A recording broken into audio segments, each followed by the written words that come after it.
the TLDR News Podcast. I'm Jack Kelly and I'm joined by Rory Taylor. Hello. Ben Blissett. Hello. And Zac Michaelis. Hello. Welcome to a new episode. This is a new format. We're going to be running through a whole bunch of topics in today's episode. All of the team are going to be bringing an underreported story, which they think is really important but hasn't got the media coverage it deserves. We're going to be talking about Labour's new plans for university and student debt. Each of the team are going to be making some predictions for the weeks and months ahead. And then finally, we're going to run through our political league table, talking about the winners and losers in politics this week. First though, let's go through your underreported stories. Ben, do you want to start? You want to talk about Nadine Dorries in the UK. Yeah, so Conservative Home is an outlet here that is obviously very closely linked to the Conservative Party, and they published an article this week outlining how Nadine Dorries could be removed. It'd been sort of assumed that the only way that she could be removed is for her to resign herself. Yes. Because for a recall petition to occur, there needs to be some kind of sanction against her, and she hasn't necessarily done anything technically wrong, she just hasn't turned up to debates. So, For reference, she's not been to a debate in about a year, right? No, Since Johnson left, she's just said, yeah, I'm done now. Exactly. She said that she was going to resign about 2 months ago, and she's got no plans to. In fact, she'd actually said that she's not going to resign until she has it explained to her why she couldn't be made a peer. Okay. The mechanism is basically an expulsion motion. Not many have happened post-war. There's only been two. The last one that happened was in 1954. But it's just interesting that a Conservative-aligned and nominally Johnsonite outlet has put together a plan of how to evict Nadine Dorries. Nadine Dorries. Johnsonite, yeah. Is that because do you think it's because they think Nadine Dorries is not looking good, like that she's not presenting the Tories in a good light? Potentially, yeah. But considering how closely aligned she was with Johnson and they seemed quite Johnson focused, I think it's quite interesting that them, of all people, coming up with plans to how to get rid of her. It should also be noted that Chris Bryant, a Labour MP, is looking at a parliamentary rule last used in 1801 to try and get rid of her, but that's unlikely. People are desperate for a by-election. Yeah. Desperate to get her out. So she might be going. That's a very interesting story. It's also such a Ben story. Yeah, it is. All the parliamentary procedures. Yeah, it's fantastic. So that's my underreported story this week. Amazing. Speaking of by-elections, referendums from Rory. Yes. Referendums in Ecuador. What's going on there? If you thought that was a Ben story, this is a Rory story. I love it. I love it. So Ecuador, as you all know, held a general election first round last week. Yes. That's not what I'm talking about though, because alongside that election, they had a referendum on whether or not companies should be able to exploit a national park for oil and gas and various resources. So the actual motion was, would they ban exploitation of the national park? National park, not natural park. And that won 59% to 41%. So a big majority of Ecuadorians wanted to protect the national park from oil exploitation. I think the interesting thing here is that quite often with countries outside the Western world, there's a debate about Western countries imposing environmental rules on other countries that want to exploit their own natural resources for development. And this is an example of the actual decision being put in the hands of the people and them choosing to protect the environment and not to exploit it for oil or gas, whatever.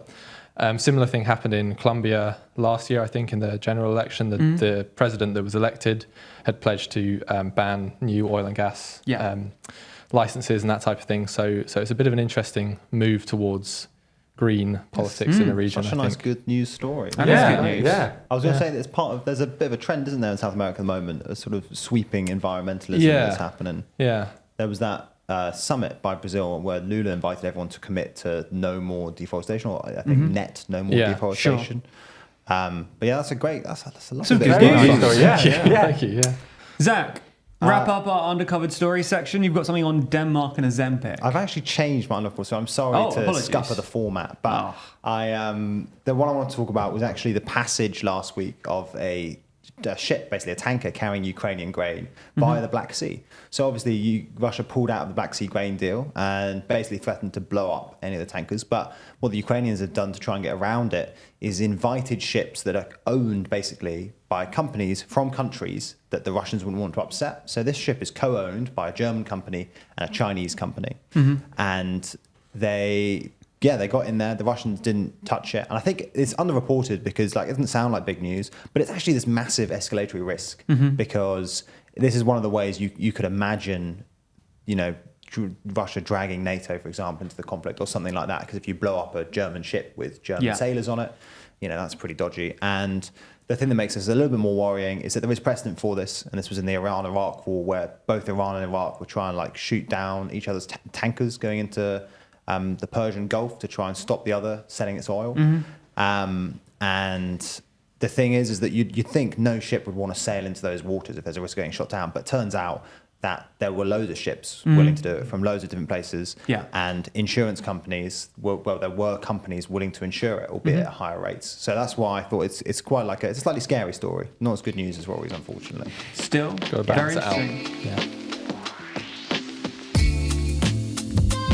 Okay, so for today's main story, we want to talk about Labour's university plans and the situation with student debt and student loans more generally. Now, Keir Starmer's had some things to say recently, which I know Ben wants to flag, but this is just a broadly prescient story at the moment. We're heading back to school at the moment. You've got universities about to intake a whole bunch of fresh students that they're going to absolutely milk money out of. And you've got the happiness and the optimism of exam season results. So I'm curious, with that as the backdrop, what is Labour saying about their plans for future graduates and for future enrollees? And what do we think is going to be changing in the UK when it comes to tuition in universities? Well, I think it's worth saying that they have been quite clear that they're not too happy with the current system. Starmer said this week that if he was 18 now, he wouldn't be able to afford to go to university. So he said today, so that was earlier this week that he'd said that, and they've announced today that Labour are currently having a look at their new plans for universities going forward. When Starmer ran for the leadership, how long ago was that now? A few years ago? 2020. In 2020, so 3 years ago. He said that he'd want to look at scrapping university fees. Yeah. But earlier this year, I think it was in March or April, he said that because of the current financial situation, cost of living, etc., Labour probably wouldn't be able to do that. Okay. So today they've said that now looking at it again, and they're looking at specifically the more financing model. So it's probably unlikely that they're going to come out with a plan that's going to scrap tuition fees, but they are looking into ways that they can maybe make it more affordable for people. They haven't actually announced that plan yet, but I thought it'd be quite good maybe for us to go through some different models that they could go through, and why the university system is the way that it is in the UK.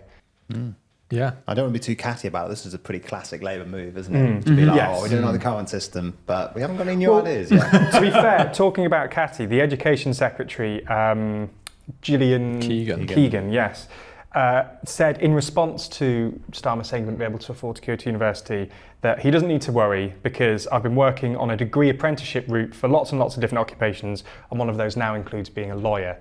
So she's got him. Sort he of is a lawyer. Yeah, exactly. Yeah. But British politics is so fucking boring. It's just appalling. She also added that they've got like £276 million in the Student Hardship Fund, which she was very keen when she was Universities Minister in COVID to point out that no, we're not doing any specific funding for or help for each individual student. We've got money in the Student Hardship Fund, but that is only eligible to people in very hard situations, people in low income backgrounds, people suffering from bereavement, disability, etc. So it's not really that much of a So Labour have said they want to do something, solid plans. Labour say they don't like the current system, which is fairly uncontentious. I'm not sure many people love it, especially people who are paying into it. And Conservatives have the weakest of all burns I've ever heard. Yeah. What could be done, even hypothetically? What thoughts do we have on what could change that could improve the system that people will be happy with? One of the most common things that gets brought up by a lot of people, and I don't know how it plays in the Labour Party, is just changing it to a graduate tax, which in a way would be a sort of rebranding exercise. But I mean, it's slightly more than that. But graduates effectively pay a graduate tax now anyway, but it's just paying off their loans over however many years. So that would be an option. But the risk with that is that you've got the people. I mean, whatever they do is going to have to change at a certain point, and it will affect those people starting beyond that point, and all the people before then have to stick with what they've got. You know, people like us, and they're not going to change the system for us. But that sort of applies to any new policy. Yeah, exactly. Doesn't it? Like there's always going to be like a sense of unfairness. It's like when they introduced tuition fees. Like there's this massive sense of unfairness. Yeah. It's like, oh look, my parents got it for free, and now I've got to pay. But like, even just 1 or 2 year groups, like it was so sudden that it's a case of Yeah. But I suppose we are. I mean, if say they were to, they're not going to, but say they were to end tuition fees now and just make it free again, we would be a particularly unhelpfully small cohort of people who are like, we were like in that few years where you got totally screwed. But yeah, you're right. You're always going to have some kind of. Yeah, I was going to say on the graduate tax, there's a really interesting one because I don't know what the specifics are. I don't think there really are any specifics when people talk about it. But like, I think if you don't want to move back to like a general taxation thing where the state just pays for it and we just fund it with income tax or whatever, then. And you want to basically still somehow like basically place the burden on graduates instead of the general population. There are better ways of doing it in the current system because one of the things that's so contentious about the current system is because of the way the interest rates are calculated. Like you do end up paying more if you're basically not that well off than if you can either pay it off in one chunk or you go straight into a really high paying job. Yeah. So there's like basically the big like headline here is like if you're a teacher, for example. Because the interest keeps going up over 30 years and like according to like average salaries, you'll eventually pay it off in 30 years time, but you'll pay up this like massive amount that's been compounded by interest over time. Whereas if you just like go bang straight into like a law job or something really well paid, you're a banker or whatever, then you pay it off in a couple of years quite nice and quick and you haven't had to pay off that massive compound interest. And because that interest is above inflation, like it is a real like increase. You see what I mean? But yeah, so I think that is an interesting thing. I think there is a clever way of doing it, and I do think that most like people do feel there's something slightly unfair about paying it out of general taxation. Yeah, because you know, like you just get back into that whole like, why should the person who didn't go to uni subsidise all those graduates with their better paid jobs doing their fluffy degrees? I don't know how many of you have looked at your student loans recently, but I can't. I think the last time I checked, I hadn't even paid off the interest accumulated since I left. I don't think you would have done. I think especially over the last year with interest being so high, you're paying 9% of your salary, but your loan is also going up by about the same percent. So even if you are on a high salary, I mean, not like hundreds of thousands, but if you're on even like, I don't know, high tens of thousands. You looked at me, I just want to be clear, I'm not on hundreds of thousands. Oh no, I wasn't looking. I know what you're on. We all do. I know, No one, whatever. I think no matter kind of where you are at the moment, everyone is going up. But you're right, like the average person, I mean, what's the average salary in the UK? Like £32,000, somewhere around there? Slightly more, but yeah. Even still, it's a case of like those people, as you say, they may pay it off at some point, but if they do, most of what they're paying off is interest. And as you say, if it's a tax, then that applies for the entire time span to everyone, irrespective of how long it took them to pay it off. Yeah. But if they didn't switch to a graduate tax and kept it as some kind of loan, you know, even just changing the rules on the interest rate would ease the burden on quite a lot of people. But that feels like too small a change considering what they're talking about. They're implying that it's going to be quite a major overhaul. And you're right, it gets messy anyway. Like this whole situation, as Zac said, is kind of messy regardless, because if they were to implement a grad tax, what happens to the people who have already paid off all or huge parts of their loans? Are they then paying less? Because you can't, like, it'd be crazy if you paid off your whole 50 grand or whatever, and then you were starting to pay a grad tax again versus the people who hadn't. But then, like, there's, as you say, that it's so grey and it's so difficult to play with because it does feel so emotive almost. Like this is a huge amount of debt that young people are saddled with that they feel kind of was outside of their control. Sure, they made a decision when they were 18, but like, were they that informed? Did they know what they were doing? Like, it's so emotive. That's exactly right. There is like, I didn't think about this until you just mentioned it, but there is like an intergenerational unfairness thing here as well. And I think you're right. That makes it like even more emotive. Yeah. Especially because the decisions are being made by people who were never affected by it. Yeah. Like in 20 years' time, when someone who paid a student loan is potentially in power of it, maybe it will feel less weird. And there's a sense that you've been lied to by the government if you're a young person, because you get sold when you go like, you get sold by the government, especially like the Blair government and stuff, like, the importance of university, you sign up for university course, a couple of years later they're like, it turns out there aren't that many grad jobs available, and you've got to be paying this off for ages, and you just feel a little bit conned. Yeah. Especially because, I mean, as you say, there's a line there of you don't want everyone, like the general public paying for people to do degrees is obviously the individual is benefiting from their degree, but equally so is society at large. And it's like, you've tricked me into doing this degree that I'm now having to pay off a huge amount on, that's escalating. And I mean, everyone is kind of benefiting from me doing it. I mean, it depends on the degree. That is a topic that Ben is passionate about separately, around kind of different levels of degree validity and the kind of discussion around that. But let's not get into that. It's not validity, it's just to do with... Can we get into that? That's quite a good topic. I think, like, because we're now... just to try and like clean this up a little bit, is that all right? I think there are sort of like vaguely, at least from like the political class's perspective, there are sort of 4 issues, as it were, with higher education at the moment. The first is the funding thing, like how to fund it fairly, whatever, you know. The second is, and I think you saw more of this under Jeremy Corbyn, is like the fact that we don't have much upskilling / adult education. So Corbyn was suggesting the National Education Service, which was this whole sort of like new program where people who like lost their jobs could, to AI or whatever, could go reskill. Yeah. And then the other 2 are to do with like the topics that are chosen. So especially the Conservatives think that we don't do enough STEM. We should essentially be more like China and just be pumping out science grads. And then there's also this other thing about apprenticeships, which is like we should be more like Germany. We should be getting people to do like manual labour. This ties into the whole immigration thing as well, because it's about like, so we'd have to rely on European immigrants, for example. We can have our own like British bricklayers or plumbers or whatever. And so those, I think, are like the sort of like 4 issues. And I mean, I was just trying to tidy things up here. We can talk about each of them individually. I think we talked about the funding one. Let's leave the adult education for now. And then do you want to talk a little bit about the sort of STEM grad thing? Like why?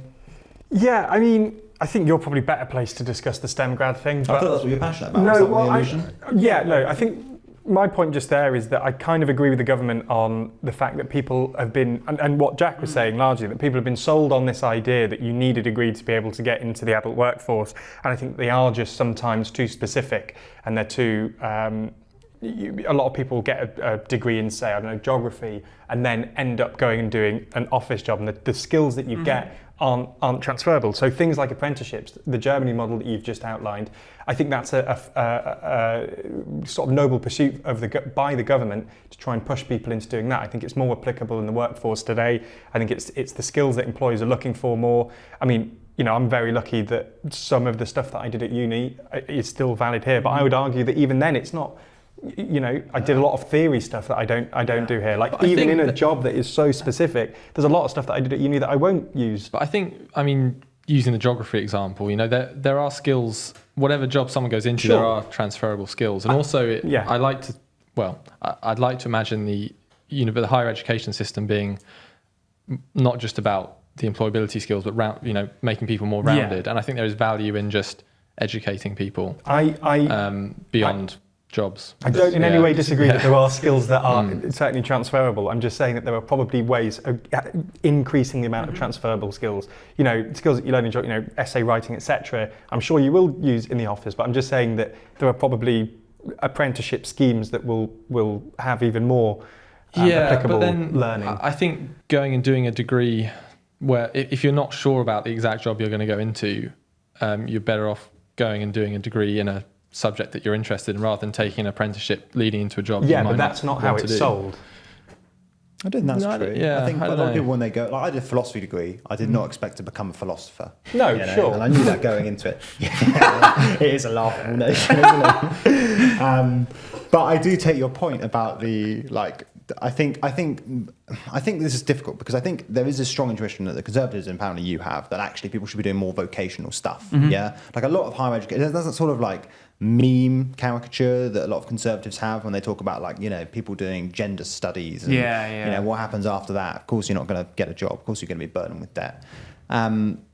But I think there's there's a cultural issue in that we've now had at least a couple of generations where, well, maybe let's just say one generation where the majority has been university educated, and it's really hard to convince people to move back, as it were, to like apprenticeship jobs. And I think you see that. I think we got a really good example of this, by the way, after Brexit and COVID and the truck driver thing. Remember the truck driver thing? Truck drivers, and a whole lot of chat in, especially like right-wing circles, about how like we can get all the young people to become truck drivers. Look at these salaries, and just like unsurprisingly, people are like, I don't want to be a truck driver. You know, I'm not of that generation. Like you're raised in what you like sort of consider to be one of like the wealthiest countries in the world, and it's just not the future you imagine. Yeah. Like, I'm not placing a value judgment on like those various jobs. It's just not what people imagine. And Sure. so there is this like very difficult thing of like, how do you sort of like shift the culture to make young people, especially young Brits, like keener on apprenticeship stuff. Like, it's like the thing about like bricklayers as well. Bricklayers are paid like 100k a year because there's no bricklayers. Yeah.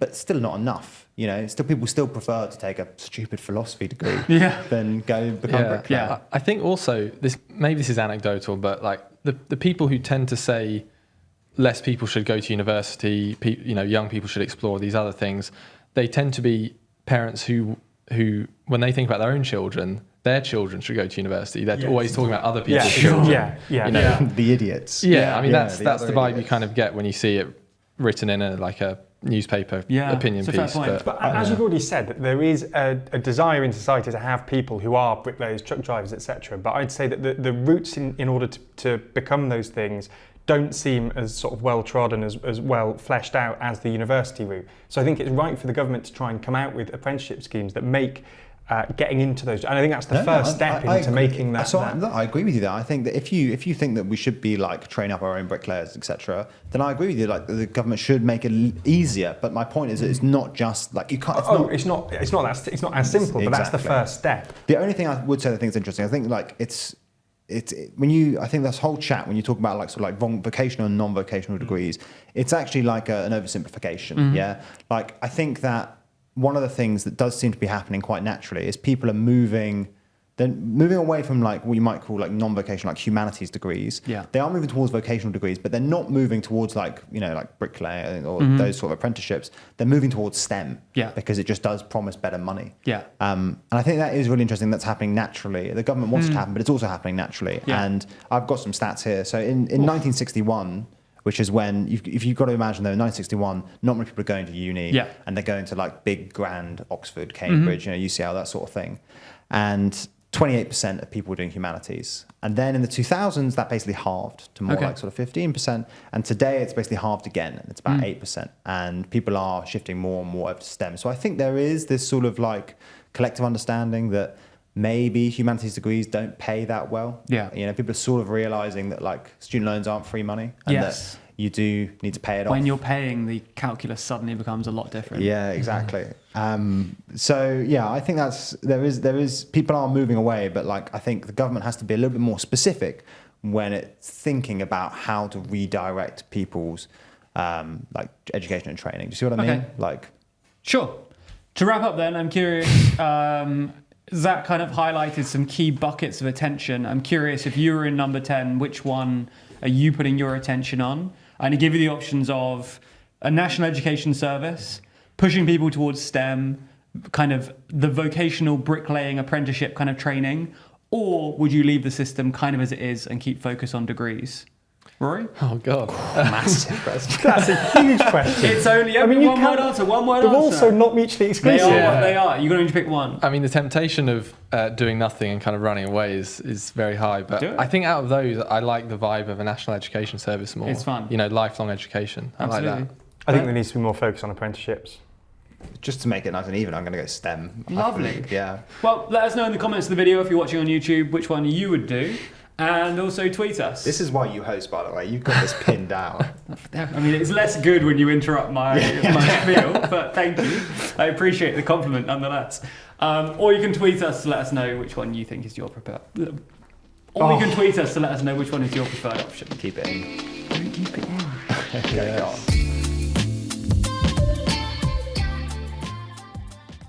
Okay, so next up. Previously in podcast, we focused a lot on what's happened in the past few days, in the week ahead, that kind of thing. So in this new iteration of the TLDR News Podcast, we're going to make sure that every week we do predictions that are looking forward. Now, some of these predictions will be relatively short term, some of them might be much longer term, some might be specific, some might be vaguer. But the idea is this should give you an idea of where we're thinking and where we're looking, which means that when you're watching the news and when you're watching our content, you kind of know what we're keeping an eye out for and what we're expecting to happen. Also, it allows us to have some amazing gotchas in the future when Zac says that Taiwan is going to take over China and that doesn't happen. So, Zac, let's start with you. What is your prediction? What are you keeping an eye on? So this is really boring, but like I have my whole prediction thing here, and it's about like Mali. But I think it'd be more fun to try and do. I'm going to try and do. You're swapping it. I'm swapping it out. I'm doing it on the fly. You're doing it on the fly. Well, because I think it'd be more fun to do a prediction that's related to what we just talked about. Okay, go on. Okay, so what I'm going to try and predict Labour's policy. Ooh. I'm doing the same thing. Nice. I actually saw that. feel like that's a really good idea. So I think you're going to get. I think the only fiddle they're going to do with like what's it called? Fees. Yeah, are you nicking mine exactly? No. The only it was so funny if you read it verbatim on Ben's piece of paper. As well. They're going to fiddle with the edges of Trinity. I think they're going to basically cut down the maximum repayment time. That's all they're going to do. And then I think the other thing they're going to do, though, is announce some sort of like adult education service. Not a whole like national education service. It's going to be more like invest a little bit in upskilling or something like that. What's your prediction? Weirdly similar, I imagine. Weirdly similar, yeah. Okay, go on. I don't think they're actually going to do anything substantial as well. I think they're going to sort of tinker a little bit. Okay. I think they're going to just change the threshold. So I think they might increase the threshold at which you start making repayments. Okay. So it's 27 grand at the minute. I think they'll just bump that up to nearer 30. I actually think that's even better than mine, to be fair. So no substantial change. Yeah. Rory, are you making a prediction about this or something different? I'll give it a go. Go on. I would guess that they're going to do something about interest rates and also possibly turn the maintenance loan into some kind of means-tested grant possibly. Yeah, that's another good. Yeah. Means-tested is very Starmer Labour, I think. Yeah. So that's what I would think they would do. In the spirit of kind of what we're keeping an eye on more broadly, do you want to do your I'll prediction do too? my own one, sure. It's very unrelated, but the BRICS summit is going on at the moment. Brazil, Russia, India, China, South Africa. There's always talk about, are they going to rival the G7? Is it going to be the new kind of anti-US bloc? My prediction is that they aren't going to rival the G7. They're just going to keep being kind of irrelevant compared to it. Kind of irrelevant. But that's like a year-long. Like, how do you measure that prediction? Well, basically, that's safe though. Yeah, it's a prediction that something won't happen. So until it does happen, well, can I press you? You're then? right. Yeah, sure. So do you think they'll expand? Because a load of countries have applied to join. So 28 countries have applied to join. Do you think they'll expand? The Chinese say yes, the Indians say but no. then Brazil kind of only wants Argentina to join, I think. But so I think they might expand in a very tiny way, but they're not going to expand massively. Okay. I think they'll get at best observer status for the other ones. I think BRICS is too clean to give up on that. Can't add too many letters. Actually, maybe get rid of South Africa, bring someone get else Kazakhstan in, and you've got I was about BRICS. to say you need a K. That's good. Yeah. Who would you replace South Africa for your S? Well, if you're just It's thinking gotta be about an like S. sort of actually becoming a geopolitical equivalent to the gotta be an G7, S. it doesn't have to be an S. It has to be an S. It can't be an S. Yeah, I mean, Singapore. Argentina is better just because it is a bigger economy. BRICA though. BRICA. Oh, That's not bad, is it? I thought it was kind of, because you've got a lot of South America in there. It's problematic for sure. It's problematic. But yeah, I just think that at the moment, one of the things that almost holds BRICS back and all of their sort of quite ambitious aspirations for stuff like a common currency is South Africa. Like, you wouldn't want to form a common currency union with South Africa at the moment because South Africa's economy is a complete basket case. I mean, not that Argentina's is loads better. Sure. But like, I feel like if they really want to become a sort of geopolitical equivalent to the G7, then they probably have to start freaking things up a little bit. Although that being said, good to have African representation in your geopolitical. Do you want to make your other prediction too while we're at it? I'm the one that's... No, you start. You're the originator, Ben. Don't worry. Do you want to do your original one too? Sorry, that's just so... It's just not related to anything we've talked about. The thing I think about is I think that basically I can't see the Malian junta lasting much longer, or Wagner for that matter. A couple of reasons. You can't see Wagner lasting much longer. Not really. In Mali or just generally? They're not going to be like wiped out. It's more like I don't think that African governments will continue to contract Wagner for very often. I think for a couple of reasons. One, obviously, Wagner don't have much direct support probably from the Kremlin. No one really knows, but very unlikely that they do. But I think more importantly is that the situation in Mali is deteriorating really quite rapidly. And there was very little reason to think that Wagner could succeed where France and the UN had failed. But the local Al-Qaeda affiliate in Mali, who are called the JNIM, have just started a siege of Timbuktu, which is a city in Mali. And yesterday there were reports that the Malian state and Wagner had started basically like a small-scale conflict/war with the CMA, which is this coalition. We've done a video on this, by the way, of Tuareg and Arab nationalists. So within Mali, there's this whole sort of like battle between the north, the Tuaregs in the north, and sometimes the Arabs in the north, with like basically the southerners. Okay. And they've seemed to have restarted that conflict, and that's like a long-standing, low-intensity conflict. But the fact that if that restarts, it's very hard to see how the Malian state or the Malian junta and Wagner together have the resources combined to fight wars on essentially two, probably three fronts. Yeah. You're fighting Al-Qaeda in Timbuktu. You're fighting the Tuareg nationalists, which is the Azawad movement, basically in the sort of center and the north. And then you're also fighting the more sort of general ISIS affiliates who are causing chaos throughout the whole region. And I think that this all bodes quite badly for Wagner. And I think that they've basically got away with not having to do very much for a while. But the second something serious happens, like what happened in 2012, when basically I think it was ISIS or Al-Qaeda started a march on, what's the capital called? Is it Bamako? Bamako. Yeah.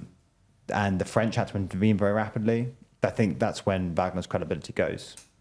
Okay. Sorry, see, completely unrelated. No, it's good. Yeah. We'll take note of all of the predictions, and in a few weeks, few months, few when years, BRICS is covering the whole world, I'm going to look foolish. We'll come back and see whether those predictions were right.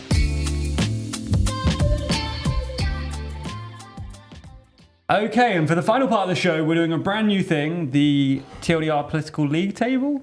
We don't have a title for it. That's good though, right? Yeah, that's good. Lovely. Yeah.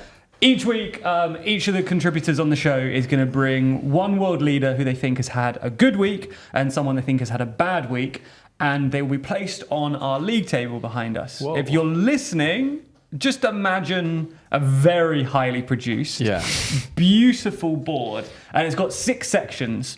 So the top 3 are all people who are doing well, the bottom 3 are all people doing badly. So when new people are added to the board, they will be put in one of the 2 middle sections. So either they'll be slightly good or slightly bad. So today, because no one's on the board yet, everyone is going to be going in one of those sections.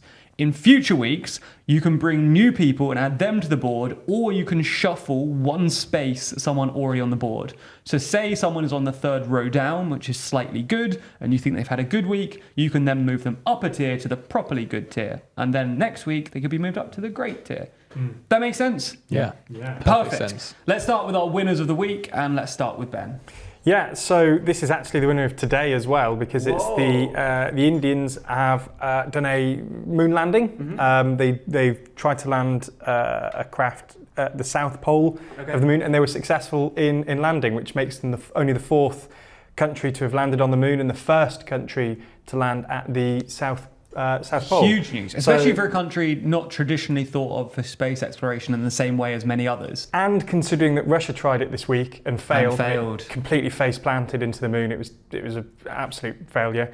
So Narendra Modi. Narendra Modi is your winner of the week. The winner of the week. Chuck him on the board. So he's going there. Right there. This might be pointing out the obvious, but in case people didn't know, there weren't any people on those. No, there weren't. No, they weren't. He's not on the moon. No, he's not on the moon either. No. If he were, I'd be allowed to forgot. So high-level analysis people are dying for. Zach, who's your winner of the week? So my joining Modi in that the tier. week. Let me make sure I've got the right guy. This looks like his face. There we go. Is Joe Biden? Actually, I'll do this first. Pass it along to Ben. I can do it. My winner of the week is Joe Biden, and it's specifically because I don't think he's having a great time domestically, but he has just negotiated or done his bit in negotiating a sort of almost a peace agreement. What's the right word, Rory, for the deal that's been done? The Japan-South Korea one. I don't know what the right word is. It's an alliance that's not quite an alliance, but a sort of like resumption of normal diplomatic ties between Japan and South Korea, who have long-standing disputes about the treatment, I think, of South Koreans by the Japanese after World War II. And this is part of this sort of like growing web of sort of anti-China US-led alliances in the Asia-Pacific. And this is a massive one because these are like the 2 staunchest US allies, staunchest Western allies in the region. And the fact they never really quite got on has always been like a bit of a point of tension. And the fact that they're now both on the same side, or you know what I mean? Is just great news from the US's geopolitical perspective. Amazing. Rory, your winner of the week? My winner of the week is Pedro Sanchez, Spanish Prime Minister.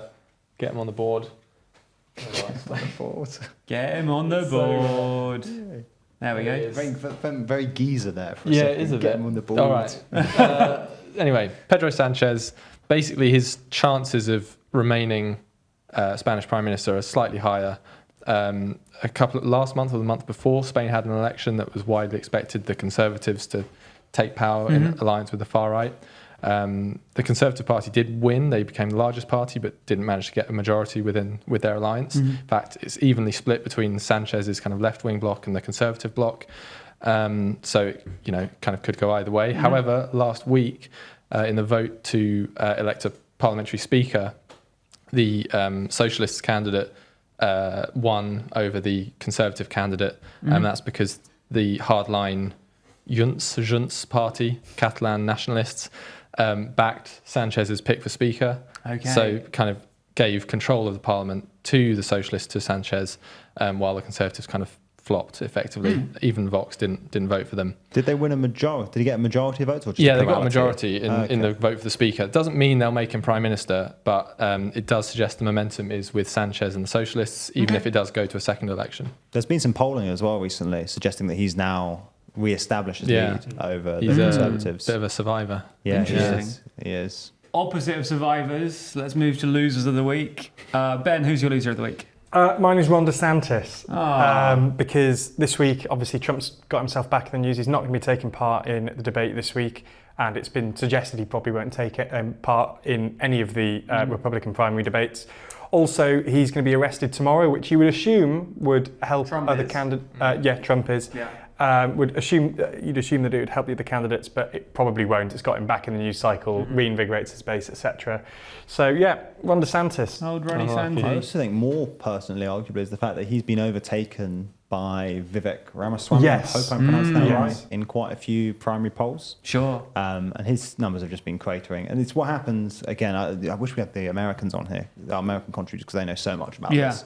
But at this stage in the race, it's all about momentum, and the fact that he's flagging. Ron's not got it. It's almost definitely the end for him. To be honest with you. It means you get less donations, and then people stop paying you attention, and very quickly you're done. Not great. Yeah. Who's your loser of the week? A good week. My loser of the week, Ben, please, is.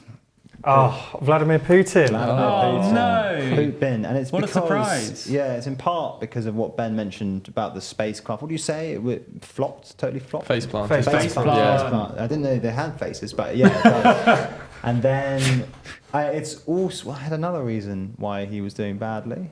BRICS. It's the fact that he can't be in South Africa because the South African court ruled that they would have to arrest them. It was a big legal dilemma. And that's not great for him, because I think this was sort of, in his mind, like his opportunity to present himself as sort of like the alternative to like the hypocritical West. Yeah. And I think it actually makes quite a big difference, because I think his inability to set the direction of BRICS means that BRICS will probably move in a slightly more neutral direction. And I think instead of BRICS sort of seeing itself as possibly like the counterbalance to the West, it's going to sort of move towards more what Brazil imagines BRICS to be, which is like a third pole in this, or some of BRICS is like a third pole in the big sort of geopolitical struggle that's going on between like Russia and the US. I know that we can't move anybody around at the minute, but the fact that Ron DeSantis and Putin are in the same category on the Putin wall can at go the down minute. next week. Just wait and see who I'm going to add to that category. Go for it, Rory. It feels a lot lower stakes than the other ones, but I'm going to add His Royal Highness Prince of Wales, Prince William. Get him on the board. That is actually a really good one, to be fair. I know where this is going. We should so get to royal news, guys. This is the move. So we're going to have all of the royals on the board by next week. Prince William, he's president of the Football Association, and he didn't travel to Australia for the final of the Women's World Cup, in which England played and lost, but he was criticised for not making that journey. A lot of people saying he obviously would have gone had it been the men's team in the final, which I think is probably a fair comment. Did you mention he's like president of the FA or something? Yeah, he is. So it's kind of his job as well. Yeah. But he made the classic video of saying, come on the Lionesses. He had his daughter with him. Of course he did. There's every male politician, leader type person seems to be saying, as the father of a daughter, I know how much the Lionesses are inspiring people. So he did the classic thing, but didn't really win people over with his failure to go. No. But he'll be fine. Yeah, he also got criticised. Didn't he say something like, he's definitely going to be re-elected. You should go out tomorrow and enjoy yourselves or something in a statement, which also got criticism. Saying that he wouldn't have said that to the men's team.